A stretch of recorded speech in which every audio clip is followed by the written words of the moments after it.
So people in India consume dairy, not really knowing what are the benefits or the harm that dairy can do to you.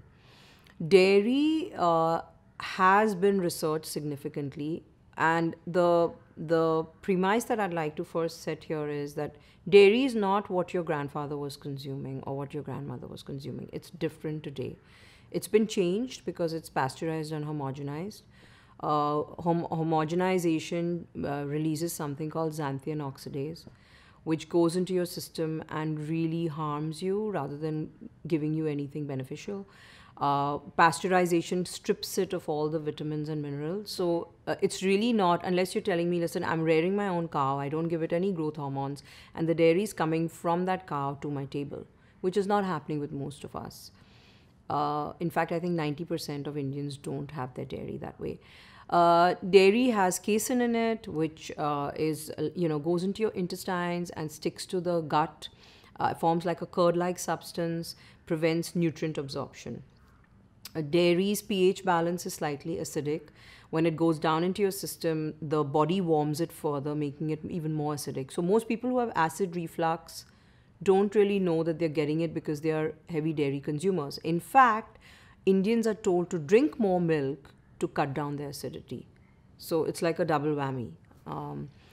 And another thing is that, dairy does change the digestion of dairy in your system is not complete. So what happens is there's an interplay between the lungs and the intestine that's going on. Most people who have bronchial issues are suffering with this. Dairy releases gases in the form of carbon dioxide that goes up into your lungs, sticks to the walls of your lungs, and prevents anything from happening, any kind of oxygenation that's going to happen there. Also, that kind of a condition is not great for people with bronchial issues. So people who have asthmas, people who have allergies, there's a damp, mucousy condition in your lungs because of all this dairy release. And there's an interplay, that's not digesting properly. Dairy has casein in it, like I said, and it also, the undigested part of dairy starts forming cysts in your body. One of the reasons why women are getting so much of breast cancer today is because of this. There's a cyst that forms. You cannot get rid of it.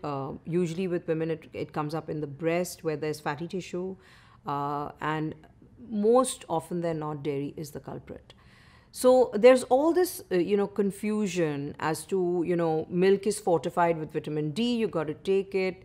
Marketers are touting all this information on your Tetra Paks. However, the same stuff that you get out of dairy, you can get like, calcium. This big myth about how will I get my calcium, Well, your calcium, do cows really have, where are cows getting it from? Are they having milk? They are strong, they have big bones, they have good density of their bones, they're having grass. What is needed for the calcium is really magnesium, and you need vitamin C to absorb the calcium in your body. Unfortunately, dairy calcium is not very absorbable. So there's all this stuff going on around dairy, and you can get your calcium from dairy from other sources.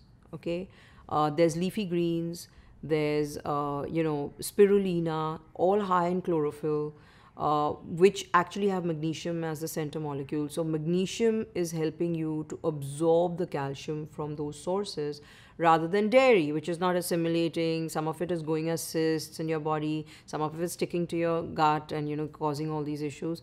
So it's better to go with the absorbable sources of calcium rather than a source which is giving you a bit of the calcium but also giving you 10 other things with it. And there's no assimilation happening. So therefore, all this fat deposit around the hips and around the, your muscles looking bulky, it's all this dairy which is getting lodged in your tissues and the linings of your tissues to cause this bloatedness, so to say, to your system. So, women, if you want to lose your hips and you want to not pad up on your thighs, try it out. There's always you can always experience it. You can always give it up for a week and see what difference it made to you. I'm not saying cut it out completely.